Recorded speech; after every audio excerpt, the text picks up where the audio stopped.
नमस्कार, आपका स्वागत है हमारे खास कार्यक्रम हरियाणा डायरी में। इस कार्यक्रम का एक ही उद्देश्य है कि आप तक हरियाणा के हर उस विकास की जानकारी पहुंचाई जाए जो मुख्यमंत्री मनोहर लाल के नेतृत्व में लगातार किया जा रहा है। तो बने रहिए हमारे साथ और देखते रहिए हमारा खास कार्यक्रम हरियाणा डायरी।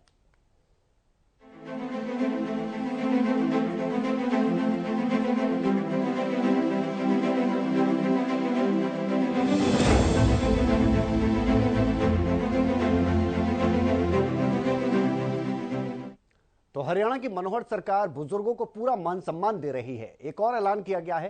पहले तो 250 रुपए पेंशन बढ़ाकर 2750 रुपए की गई और साथ ही अब एक और शानदार तोहफा दिया गया। प्रदेश सरकार ने बुढ़ापा पेंशन की आमदनी की जो सीमा है उसे बढ़ाकर 2 लाख से 3 लाख कर दिया है, जिसका नोटिफिकेशन भी जारी कर दिया गया है, जिससे राज्य के काफी बुजुर्गों को लाभ मिलेगा।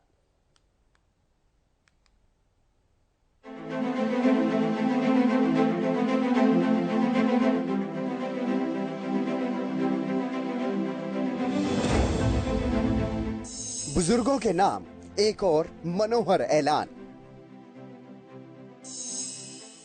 बुजुर्गों को हरियाणा सरकार का बड़ा तोहफा। बुजुर्गों के हित में काम कर रही मनोहर सरकार ने अब एक और बड़ा ऐलान कर दिया है। हाल ही में नए वित्त वर्ष यानी कि बीती 1 अप्रैल से 250 रुपए की बढ़ोतरी के साथ 2750 रुपए बुढ़ापा पेंशन करने के बाद अब सरकार ने बुजुर्गों को एक और तोहफा दिया। दरअसल हरियाणा सरकार ने बुजुर्गों को राहत देते हुए बुढ़ापा पेंशन की आय सीमा में 1 लाख रुपए और बढ़ा दिए हैं। यानी कि पहले सरकार की ओर से सालाना 2 लाख रुपए आय वाले बुजुर्गों को ही पेंशन का लाभ दिया जाता था, लेकिन अब इस लिमिट को बढ़ाए जाने के बाद 3 लाख तक की सालाना आय वाले बुजुर्ग भी पेंशन के हकदार होंगे, जिससे प्रदेश के काफी बुजुर्गों को न सिर्फ फायदा होगा बल्कि सभी बुजुर्गों के चेहरे पर काफी खुशी भी है। सरकार ने इसका नोटिफिकेशन भी जारी कर दिया है। वो जो कि पहले ये इनकम जो थी वृद्ध अवस्था की पति पत्नी कपल की 2 लाख रुपया होती थी। हालांकि बहुत लोगों ने उसको ध्यान न रखते हुए उससे ऊपर के लोगों ने भी पेंशन बनवा रखी है अपनी। हमने पहले से ही जो 3 लाख तक के बने हुए थे उसको हमने काटा नहीं था और अभी चूँकि 2 लाख से 3 लाख हो गया है और इसमें कुछ ही लोग आएंगे, ज़्यादा नहीं आएंगे, लेकिन जो आएंगे वो तो एक प्रक्रिया है। उस प्रक्रिया के कारण से जो भी वजन आएगा और वो हरियाणा सरकार जो उसको वहन करेगी, सहर्ष वहन करेगी। एक बुजुर्गों के सम्मान के नाते सब है और अभी तो 2750 है। हम आगे अगले वर्ष में इसको और भी बढ़ाएं। सीएम मनोहर लाल ने साल 2023-24 के बजट में पेंशन के लिए आय सीमा 2 लाख रुपए वार्षिक से बढ़ाकर 3 लाख रुपए वार्षिक करने की घोषणा की थी। इस घोषणा के बाद सामाजिक न्याय, सशक्तिकरण एवं अंत्योदय विभाग के प्रधान सचिव विजेंद्र कुमार ने इसकी अधिसूचना जारी की है। हरियाणा सरकार ने पेंशन को परिवार पहचान पत्रों से जोड़ दिया था, जिसके बाद उन लोगों की पेंशन पर खतरा मंडरा गया था जिनकी वार्षिक आय 2 लाख रुपए से अधिक थी। लेकिन अब हरियाणा में 3 लाख रुपए तक सालाना आय वाले बुजुर्गों को भी पेंशन मिलेगी। सरकार के इस फैसले से खासकर उन लाखों बुजुर्गों को फायदा होगा जो सालाना आय 2 लाख से अधिक होने की वजह से बुढ़ापा पेंशन का लाभ नहीं ले पा रहे थे।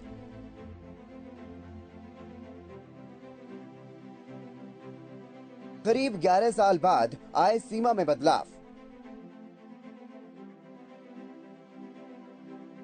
बड़ी संख्या में प्रदेश के बुजुर्गों को लाभ। लंबे समय से आय सीमा में बदलाव नहीं हुआ था, जिसे मनोहर सरकार ने अब बदलने का काम किया है।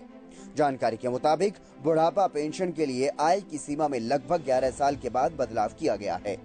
परिवार पहचान पत्र लागू होने के बाद भी आय सीमा के चलते कई बुजुर्गों की पेंशन कट गई थी। अब उन्हें भी लाभ होगा। परिवार पहचान पत्र में ये पहले से ही प्रावधान है कि 60 साल की उम्र पूरी होने के बाद से ही लाभार्थियों को पेंशन खुद ब खुद उनको मिलने लगेगी। इसमें अब आय की सीमा का भी विस्तार कर दिया गया। सरकार ने वृद्धावस्था सम्मान पेंशन भत्ता आरंभ करने की पात्रता के अग्रिम और सक्रिय निर्धारण के लिए अनूठी पहल की है। लाभार्थी की 60 वर्ष की आयु प्राप्त करने में परिवार पहचान पत्र डेटा के आधार पर स्वचालित रूप से पहचान की जाती है और इच्छुक लाभार्थियों द्वारा प्रदान की गई सहमति के आधार पर लाभ प्रदान किया जाता है। हरियाणा में वृद्धावस्था पेंशन, विधवा पेंशन और दिव्यांग पेंशन में 250 रुपए प्रति महीने की बढ़ोतरी की घोषणा बजट में सीएम मनोहर लाल कर चुके हैं। अब प्रदेश में मिलने वाली 2,500 रुपए से बढ़ाकर के 2,750 रुपए पेंशन हो चुकी है। पेंशन के लिए बजट में 1,300 करोड़ रुपए का प्रावधान है। 2022 में हरियाणा के करीब 17.45 लाख बुजुर्गों को 2,500 रुपए पेंशन दी जाती थी। तब राज्य के खजाने पर 5,234 करोड़ रुपए का बोझ पड़ता था। 3 सालों के आंकड़ों की बात करें तो हर महीने राज्य में 12,000 वृद्धों को बुढ़ापा पेंशन से जोड़ा गया है। वर्तमान में वृद्धावस्था सम्मान भत्ता, विधवा पेंशन और दिव्यांग पेंशन सहित सामाजिक सुरक्षा पेंशन का लाभ 29.71 लाख से अधिक लाभार्थियों को 25 रुपए प्रति माह की दर से दिया जा रहा है।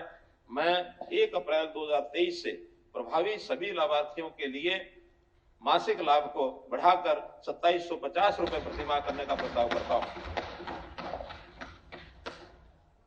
वृद्धावस्था सम्मान भत्ता के लिए आय पात्रता सीमा जो वर्तमान में स्वयं और पति या पत्नी के लिए 2 लाख रुपए प्रति वर्ष है, उसे पीपीपी सत्यापित डेटा के आधार पर बढ़ाकर 3 लाख रुपए प्रति वर्ष किया जाना प्रस्तावित है। 23-24 के लिए सेवा क्षेत्र को 10,524 करोड़ रुपए आवंटित करने का प्रस्ताव करता हूं, जो चालू वित्त वर्ष के संशोधित अनुमानों से 7.1% अधिक है। बुजुर्गों की पेंशन को लेकर सीएम मनोहर लाल ने एक और बेहतरीन संदेश दिया है। न सिर्फ 2,750 रुपए प्रति महीना, बल्कि आगामी समय में बुढ़ापा पेंशन को और भी बढ़ाया जाएगा। सीएम ने कहा कि बुजुर्गों के सम्मान में सरकार काम कर रही है और आगे पेंशन को बढ़ा करके अब 2,750 रुपए से ज्यादा किया जाएगा। सीएम ने क्या कहा है वो एक बार फिर से आपको सुना देते हैं। वर्तमान में वृद्धावस्था सम्मान भत्ता, विधवा पेंशन और दिव्यांग पेंशन सहित सामाजिक सुरक्षा पेंशन का लाभ 29.71 लाख से अधिक लाभार्थियों को 25 रुपए प्रति माह की दर से दिया जा रहा है। मैं 1 अप्रैल 2023 से प्रभावी सभी लाभार्थियों के लिए मासिक लाभ को बढ़ाकर 2750 रुपए प्रति माह करने का प्रस्ताव करता हूं। वृद्धावस्था सम्मान भत्ता के लिए आय पात्रता सीमा जो वर्तमान में स्वयं और पति या पत्नी के लिए 2 लाख रुपए प्रति वर्ष है, उसे पीपीपी सत्यापित डेटा के आधार पर बढ़ाकर 3 लाख रुपए प्रति वर्ष किया जाना प्रस्तावित है। 23-24 के लिए सेवा क्षेत्र को 10,524 करोड़ रुपए आवंटित करने का प्रस्ताव करता हूं, जो चालू वित्त वर्ष के संशोधित अनुमानों से 7.1% अधिक है। हर वर्ग के हित में कदम उठाने वाली मनोहर सरकार अब बुजुर्गों के हित में भी लगातार फैसले ले रही है। सिर्फ पेंशन ही नहीं, हाल में ही हरियाणा सरकार ने रोडवेज बसों में सफर करने पर भी छूट का ऐलान किया था, जिससे बड़ी संख्या में बुजुर्गों को लाभ पहुंच रहा है। दरअसल पहले 65 वर्षीय बुजुर्गों का आधा किराया लगता था, लेकिन अब उम्र सीमा को घटाकर 60 कर दिया है। 1 अप्रैल से 60 साल के बुजुर्गों का किराया आधा हो चुका है, यानी अब 60 साल से ऊपर की उम्र वाले बुजुर्गों को रोडवेज में सफर करने के लिए सिर्फ आधा किराया देना होता है। भगवान साहब कहाँ जा रहे हैं? कोराली। कितनी उम्र के आसपास? मेरी 60 से ऊपर।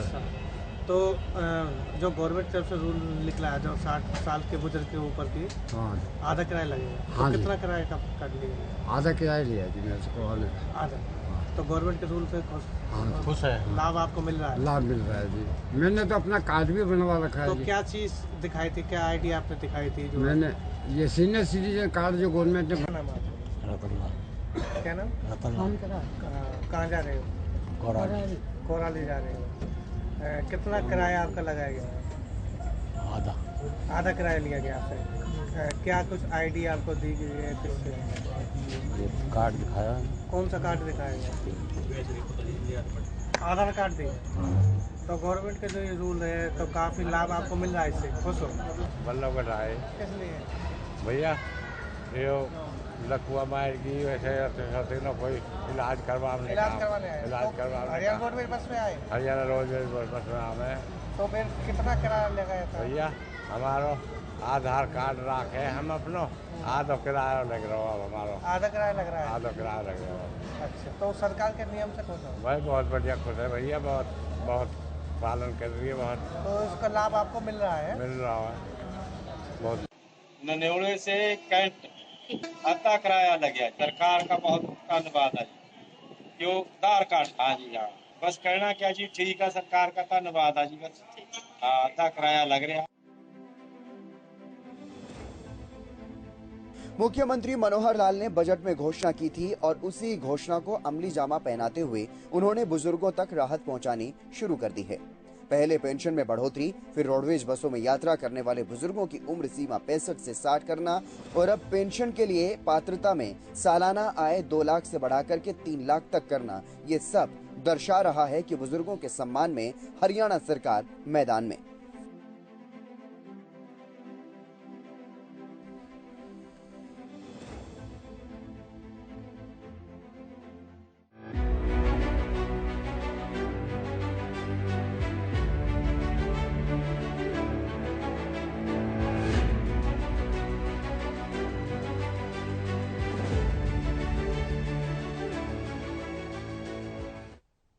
और हरियाणा सरकार का विकास प्रोजेक्ट्स पर खास ध्यान है, वो चाहे शहरी इलाका हो या फिर कोई ग्रामीण अंचल हो, सभी जगहों पर एक समान विकास करवाने का काम मनोहर सरकार कर रही है। डेवलपमेंट की कड़ी में सीएम मनोहर लाल ने अब गुरुग्राम को भी करोड़ों रुपए का तोहफा दिया है। उन्होंने एक तरफ बसई से द्वारका एक्सप्रेस वे का उद्घाटन किया, जहां पर कि ओवरब्रिज बनाया गया, तो वहीं दूसरी तरफ सिकंदरपुर जल निकाय के कायाकल्प और सौंदर्यीकरण से जुड़ी परियोजना के पूरा होने के बाद उसका शुभारंभ किया गया।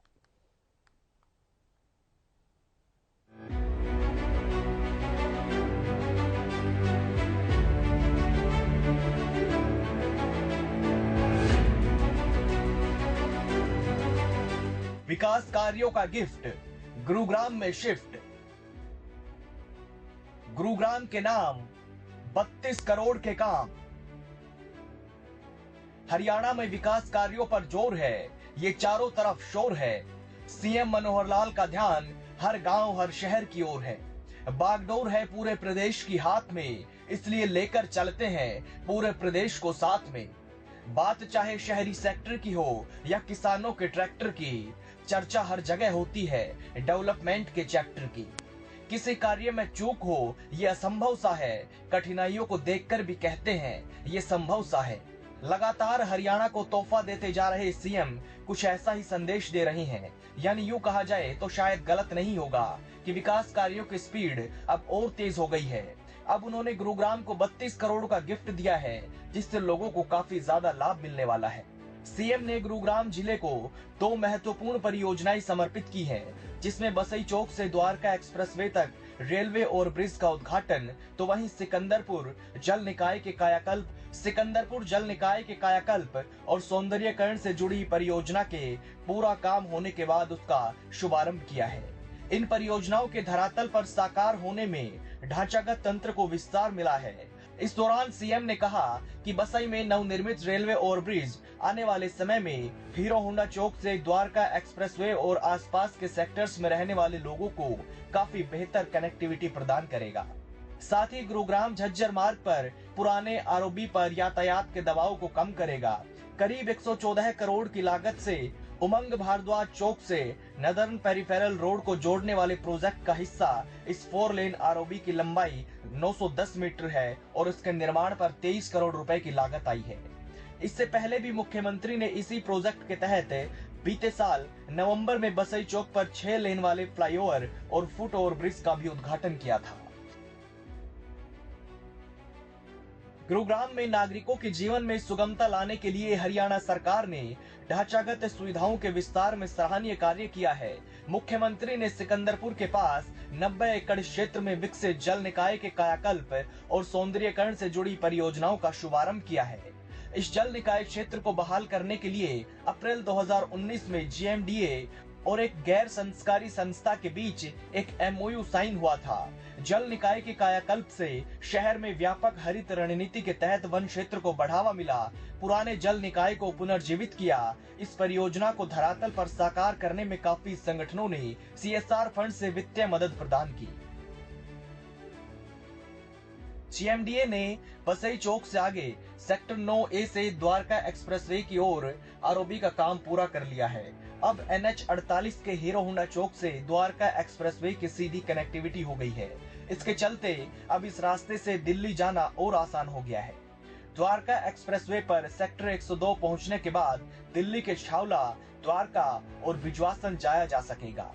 पहले ये रास्ता बंद था। सीएम ने इस आरओबी का उद्घाटन किया। यहाँ पर अब द्वारका एक्सप्रेसवे की ओर से 30 मीटर सर्विस रोड बनाकर ट्रैफिक शुरू किया जाएगा। यहाँ पर आरओबी को द्वारका एक्सप्रेसवे पर NHAI की ओर से बन रहे अंडरपास से कनेक्ट करना है, जिसका काम अभी बाकी है।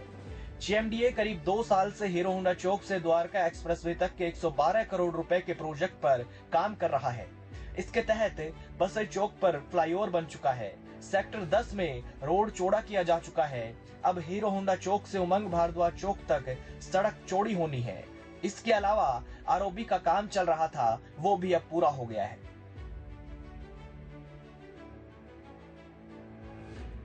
आरओबी से ट्रैफिक शुरू होने के बाद सेक्टर 19 से 115 के अलावा दौलताबाद, बाबूपुर, खेड़की माजरा, धर्मपुर समेत कई इलाकों के हजारों वाहन चालकों को फायदा होगा। पहले बसई के रास्ते जाने वाले वाहन चालक अब आरओबी के रास्ते जाएंगे, जिससे करीब 5 किलोमीटर का फर्क पड़ेगा। तो वहीं आरओबी खुलने से काफी फायदे होने भी तय है। समय की बचत तो होगी ही, 40 मिनट में द्वारका भी पहुंचा जा सकेगा। लेकिन साथ ही साथ अब द्वारका जाने का नया विकल्प भी रहेगा, जो काफी सुगम होगा, क्योंकि पहले दिल्ली जयपुर हाईवे से होकर द्वारका जाना पड़ता था, जिससे अब छुटकारा मिल गया है।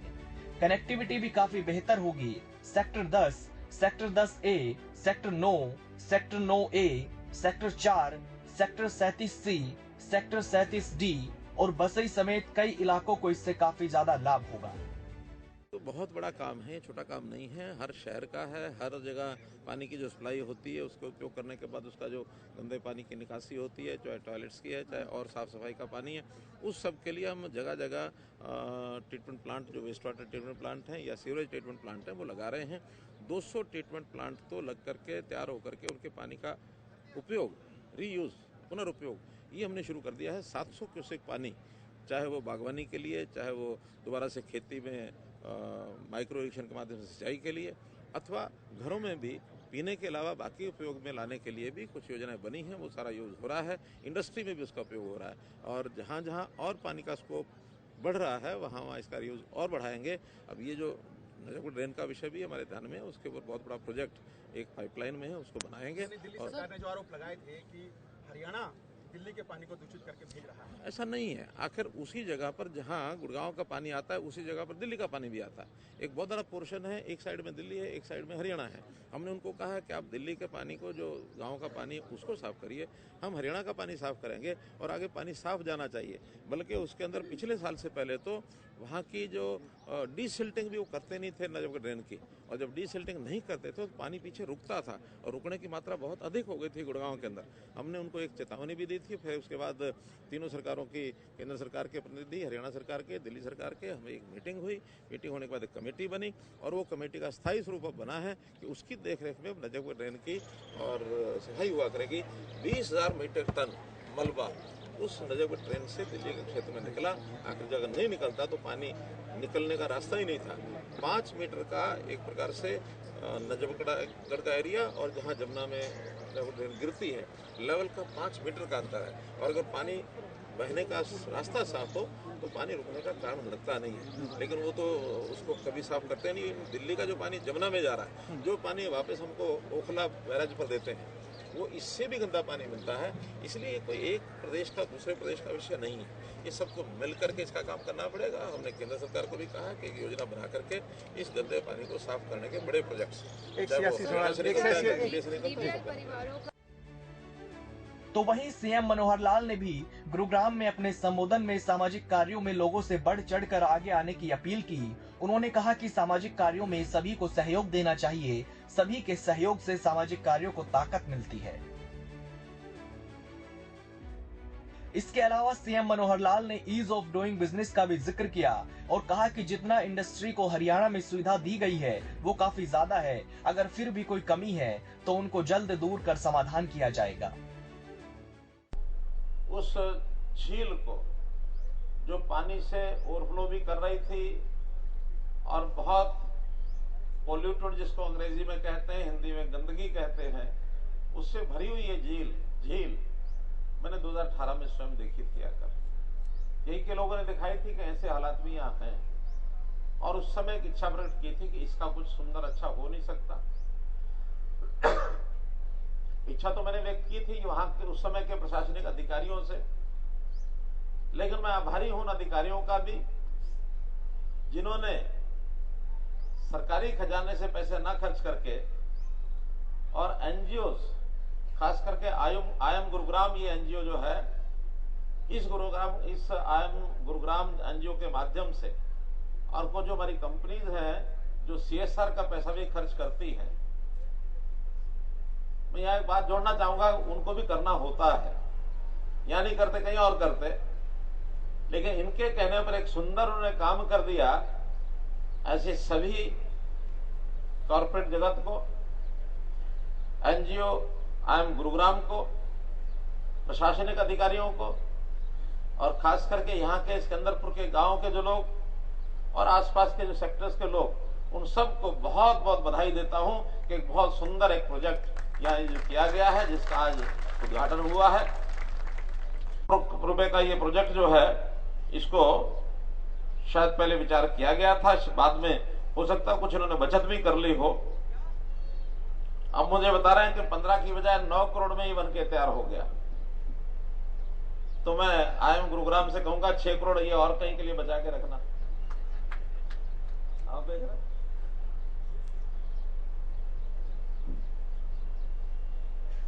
हमारे इस सारे सिस्टम में जो सीएसआर है, कॉर्पोरेट सोशल रिस्पॉन्सिबिलिटी, इसके अपने बहुत बड़े उपयोग भी हैं, बड़ा महत्व भी है। और हमने तो इसमें प्रदेश सरकार की ओर से एक ट्रस्ट भी बनाया है, सीएसआर ट्रस्ट, और सीएसआर ट्रस्ट के माध्यम से जितनी कंपनीज हैं वो बड़े बड़े काम करने के लिए तैयार हैं। बहुत बड़ा पैसा ऐसा कंपनीज के पास होता है जो कहते हैं हमको, जैसे इसका नाम है कॉर्पोरेट सोशल रिस्पॉन्सिबिलिटी, जो सामाजिक दायित्व है ऐसे हमारे कॉर्पोरेट जगत का, उस सामाजिक दायित्व को एक प्रकार से लगाने का उनका जो दायित्व उसके लिए लगाया जाता है, उनके अपने प्रॉफिट में से लगाया जाता है। तो हम कोशिश करते हैं कि ऐसे प्रोजेक्ट जिसकी बहुत बड़ी आवश्यकता है, सरकार तो अपने पास से काम करती ही है, लेकिन साथ में और जो काम गति से कराए जा सकते हैं तो इनके माध्यम से कराते हैं। शुरू किया गया है वो है आरओबी, जो उमंग भारद्वाज चौक से और जो सड़क द्वारका एक्सप्रेस को जाती है और रास्ते में रेलवे लाइन को भी पार करती है, उस ये जो आरओबी है और उसकी जो सारी रोड है वो भी बनकर के तैयार हो जाएगी, हो ही गई है। तो वहां से थोड़ा सड़क का एक टुकड़ा बीच में बचा है, वो पूरा होते ही सीधा उमंग भारद्वाज चौक यानी हीरो होंडा चौक से उमंग भारद्वाज और उसके बाद सीधा द्वारका एक्सप्रेस के साथ जुड़ जाएगा। एक प्रकार से इस क्षेत्र के लोगों को उसका काफी लाभ होगा, इधर से सीधा और द्वारका एक्सप्रेस वे जाने का एक मार्ग सब लोगों को मिल जाएगा। और न केवल वहीं तक, बल्कि यही सड़क आगे सेक्टर 102 में जो डिवाइडिंग रोड है वहां से निकलेगी और वो सड़क भी आगे एक नेशनल हाईवे का प्रोजेक्ट है जो बाड़सा यानी कैंसर हॉस्पिटल है वहां से, और केएमपी जो हमारा रोड है बना हुआ आउटर, जिसको कहेंगे पलवल मानेसर और कुंडली, वो जो सड़क है उसके साथ सीधा इसका लिंक बनता है। तो एक प्रकार से बहुत महत्वपूर्ण ये लिंक उस रोड का बना है और उसकी भी 114 करोड़ रुपए की लागत का वो प्रोजेक्ट है। इस उद्घाटन के अवसर पर इसमें भी मैं पूरे इस क्षेत्र के लोगों को बहुत बहुत बधाई और शुभकामना देता हूं। मित्रों, भाइयों बहनों, विकास अपने आप में इतना खुला क्षेत्र है कि जिसके लिए सब लोग काम करते हैं। सरकार तो करती है, साथ में जनता में बहुत लोग लगे रहते हैं और जन भागीदारी जब तक किसी भी प्रकार के काम में नहीं होती है, काम सिरे चढ़ता नहीं है। सीएम मनोहर लाल ने राशन कार्ड की समस्याओं पर कहा कि जो भी समस्याएं हैं उनको ऑनलाइन पोर्टल पर अपलोड किया जाए, जो भी समस्याएं होंगी उनको दूर किया जाएगा और जो भी राशन कार्ड काटे गए हैं उनमें ज्यादा वही हैं जो अपात्र हैं। उन्होंने बताया कि इनमें 80,000 लोग ऐसे थे जिनके पास अब सरकारी नौकरी है लेकिन वो भी योजना का लाभ ले रहे थे, उनका भी राशन कार्ड अब काट दिया गया है। जिनको लाभ मिलना चाहिए था वो तय है, लेकिन जिनको लाभ नहीं मिलना चाहिए वो बिल्कुल भी नहीं दिया जाएगा। तुरंत 1 महीने के अंदर उसको हम ठीक करते हैं। हमने लगभग 1.5 लाख लोगों की जिनकी शिकायतें आई थी उनको ठीक भी किया है और बल्कि मेरे साथ बहुत लोग मिलते भी हैं कि हमारा राशन कार्ड एक बार कटा था, बाद में ठीक हो गया। हाँ, जिनको नहीं मिलना चाहिए उनको नहीं मिलना चाहिए। आखिर जो इनकम टैक्स पे ही आदमी है उसको राशन कार्ड मिलना चाहिए क्या? नहीं मिलना चाहिए। आखिर जो गवर्नमेंट सर्विस में आ गए हैं 80,000 लोग तो ऐसे मिले जो गवर्नमेंट सर्विस में आ गए, उनको नहीं मिलना चाहिए। सीएम साहब एक 280 सवाल है। सीएम साहब आय 180 से ऊपर हो गई है, उनको नहीं मिलना है तो नहीं मिलना है। ये तो आय कितनी है उस पर निर्भर करता है। यानी सीएम मनोहर लाल का संदेश साफ है कि विकास कार्यों पर जोर रहेगा, लोगों तक सरकारी योजनाओं का लाभ भी पारदर्शिता के साथ पहुंचाया जाएगा। जो लोग अपात्र होंगे उनको लिस्ट में नहीं रखा जाएगा और जो पात्र हैं उन तक हर हाल में सरकारी योजनाओं का लाभ पहुंचाया जाएगा। गरीबों के हित में सरकार हमेशा खड़ी रहेगी।